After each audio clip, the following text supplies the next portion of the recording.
Hello friends. आज हम आपके साथ हिंदी ग्रामर के इम्पोर्टेंट क्वेश्चन डिस्कस करेंगे। तो प्लीज फ्रेंड्स वीडियो में बने रहें, वीडियो को लास्ट तक देखें। आपका पहला प्रश्न है, पृथ्वी कौन सा शब्द है? तत्सम, तद्भव, देशज, इनमें से कोई नहीं। आपका सही उत्तर है ए, तत्सम। पृथ्वी हमारा तत्सम शब्द है। और तत्सम शब्द क्या होते हैं? जिन शब्दों को संस्कृत जो शब्द संस्कृत के होते हैं और उन्हें बिना किसी परिवर्तन के एज इट इज हम हिंदी में यूज करते हैं, वो होते हैं हमारे तत्सम शब्द। तो पृथ्वी का तद्भव क्या होता है? धरती। धरती।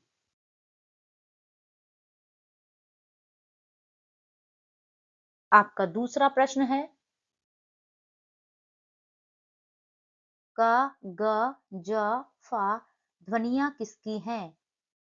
दक्षिणी भाषाओं की, अरबी फारसी की, संस्कृत की, अंग्रेजी की। आपका सही उत्तर है बी, अरबी फारसी की। क, ग, ज, फा अरबी फारसी की ध्वनियां हैं। आपका तीसरा प्रश्न है,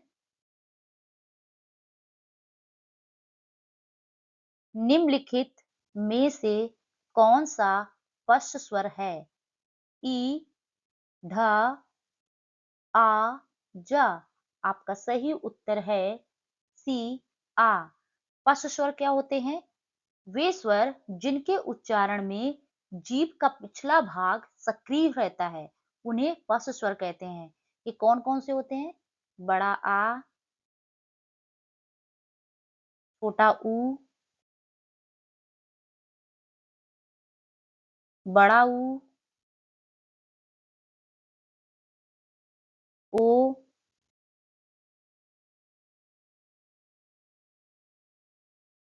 औ,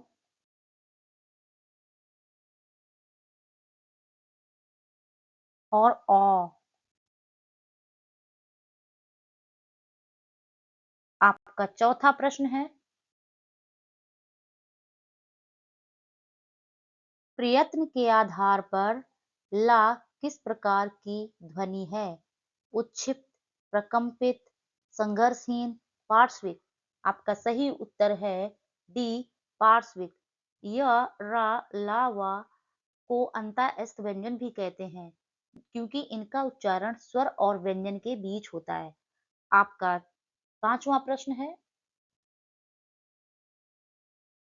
दिए गए शब्दों में शुद्ध वर्तनी वाला शब्द है, तो इनमें से कौन सा शुद्ध वर्तनी है?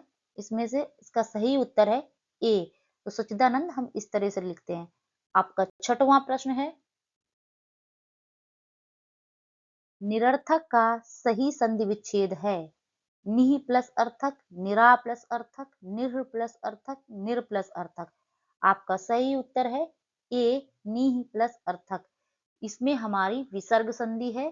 तो विसर्ग संधि कब होती है? जब विसर्ग के बाद कोई स्वर और व्यंजन आता है, तो विसर्ग में जो परिवर्तन होता है उसे हम विसर्ग संधि कहते हैं। आपका सातवां प्रश्न है, व्यर्थ शब्द में किन वर्णों की संधि हुई है? ई, उ, ई, ए, ई, आ, ई, आ। आपका सही उत्तर है डी, ई, आ। व्यर्थ का संधि विच्छेद होता है वी प्लस अर्थ।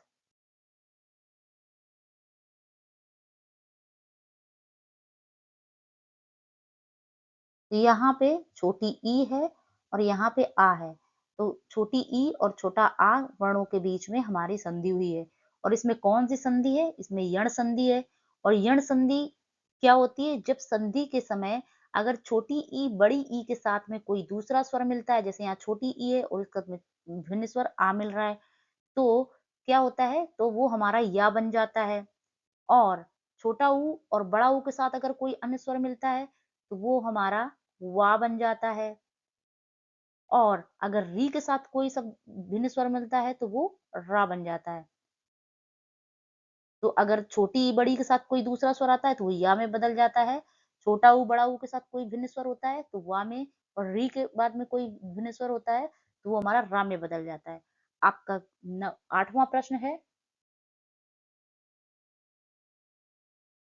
जो धातु या शब्द के अंत में जोड़ा जाता है उसे कहते हैं प्रत्यय, समास, अव्यय, उपसर्ग।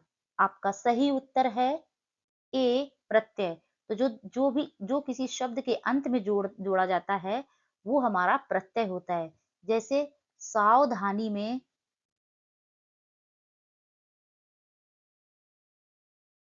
सावधानी,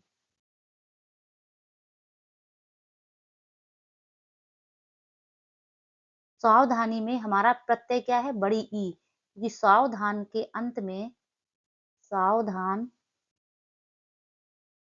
सावधान एक शब्द है और इसके अंत में हमने बड़ी ई जोड़ दिया तो बन गया सावधानी। आपका 9वां प्रश्न है,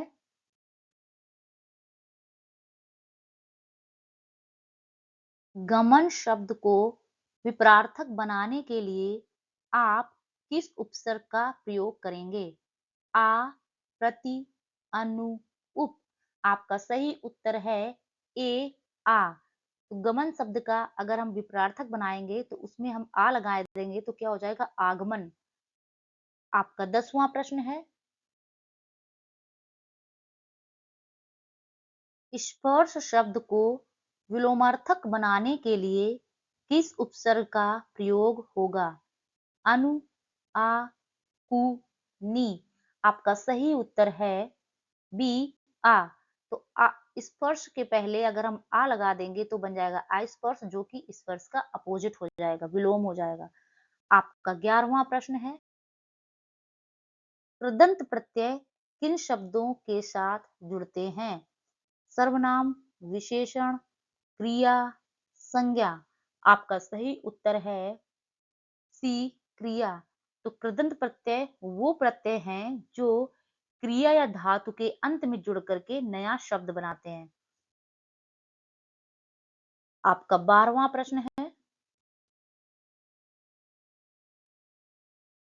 द्विगु समास का उदाहरण है दिन रात, त्रिभुवन, अन्वय, चतुरानन। आपका सही उत्तर है बी त्रिभुवन। द्विगु समास का सही उदाहरण क्या है? त्रिभुवन।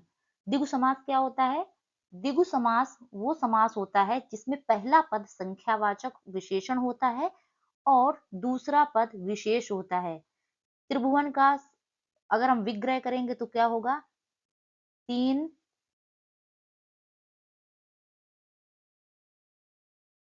भुवनों,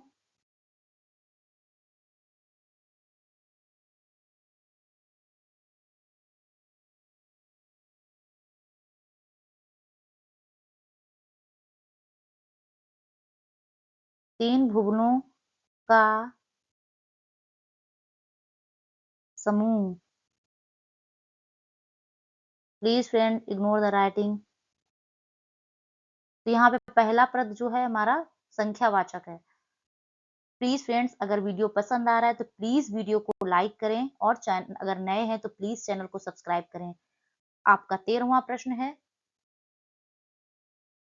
पाप पुण्य में कौन सा समास है? द्वंद्व, तत्पुरुष, बहुब्रीहि, कर्मधारय। आपका सही उत्तर है ए द्वंद्व समास। पाप पुण्य का जब हम विग्रह करते हैं तो हमारा आता है पाप और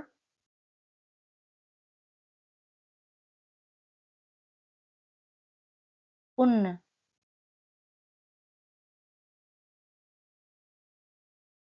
द्वंद्व समास क्या होता है? वह समास जिसमें दोनों पद प्रधान होते हैं और उनका विग्रह करने पर हमारा और, या, अथवा आदि शब्दों का लोप होता है। जैसे माता पिता, तो माता पिता का जब हम विग्रह करते हैं तो माता और पिता। आपका 14वां प्रश्न है, भाई बहन में कौन सा समास है? तत्पुरुष, द्विगु, बहुब्रीहि, द्वंद्व। आपका सही उत्तर है डी द्वंद्व।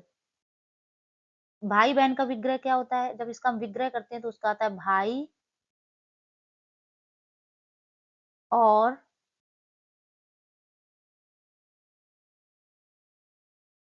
बहन।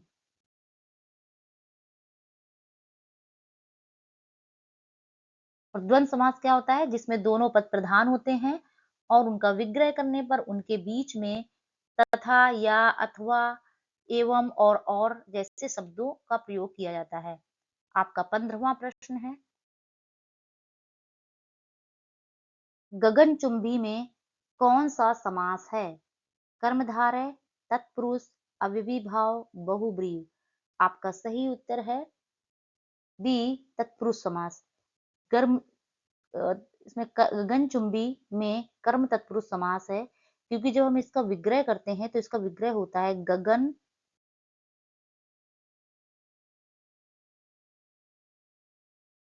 को चूमने वाला।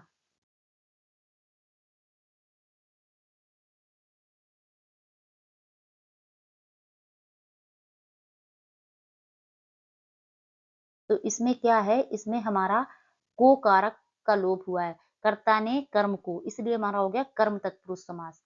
आपका 16वां प्रश्न है, निम्न में रूढ़ शब्द कौन सा है? समतल, पशु, वाचनालय, विद्यालय। आपका सही उत्तर है बी, पशु। रूढ़ शब्द क्या होते हैं? रूढ़ शब्द वे शब्द होते हैं जो किसी विशेष अर्थ को प्रकट करते हैं और जिनके खंड करने पर उनका कोई अर्थ नहीं निकलता है। तो अगर हम पशु का खंड कर दें, पा अलग कर दें, सु अलग कर दें, तो उसका कोई अर्थ नहीं निकलेगा। तो ये होते हैं हमारे रूढ़ शब्द। आपका 17वां प्रश्न है, परीक्षा शब्द निम्न वर्गों में से किस वर्ग में आता है? तद्भव, विदेशज, तत्सम, देशज। आपका सही उत्तर है सी, तत्सम। तत्सम परीक्षा क्या है? हमारा तत्सम शब्द है। तत्सम शब्द क्या होते हैं? वे शब्द जो संस्कृत से हिंदी में बिना परिवर्तन के एज इट इज यूज हो रहे हैं, वो हमारे होते हैं तत्सम शब्द। आपका 18वां प्रश्न है, स्वतंत्र सत्ता धारण न करने वाले शब्द क्या हैं, क्या कहलाते हैं? यौगिक, योग रूढ़, रूढ़, इनमें से कोई नहीं। आपका सही उत्तर है ए, यौगिक। आपका 19वां प्रश्न है, कौन सा शब्द देशज नहीं है? पुष्कर, डिबरी, ढोर, पगड़ी। आपका सही उत्तर है ए, पुष्कर। देशज शब्द क्या होते हैं?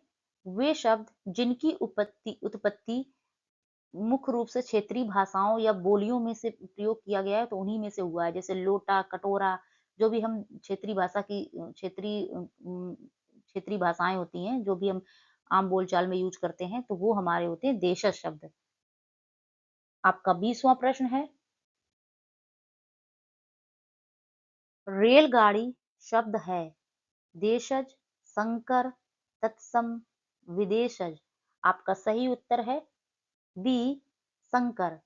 संकर शब्द क्या होते हैं? वे शब्द जो दो या दो से अधिक भाषाओं के शब्दों को मिलाकर बनाए जाते हैं। जैसे रेलगाड़ी हमारा रेल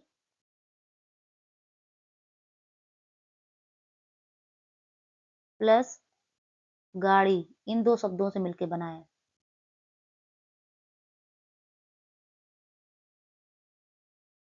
तो रेल हमारा कौन सी भाषा का है? रेल हमारा जो है अंग्रेजी भाषा का है, ये अंग्रेजी का है।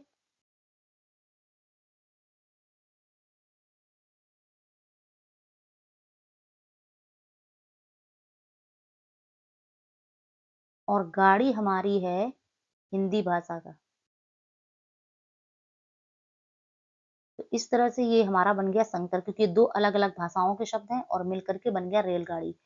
तो प्लीज फ्रेंड्स, अगर आपको वीडियो पसंद आया तो प्लीज वीडियो को लाइक करें और चैनल को सब्सक्राइब करें। और अगर अगर आओ और प्लीज़ हमें कमेंट बॉक्स में कमेंट करके ज़रूर बताएँ कि आपको वीडियो कैसा लगा और आपको इस तरह के और क्वेश्चन चाहिए, तो प्लीज़ हमें कमेंट करके ज़रूर बताएँ। Thank you.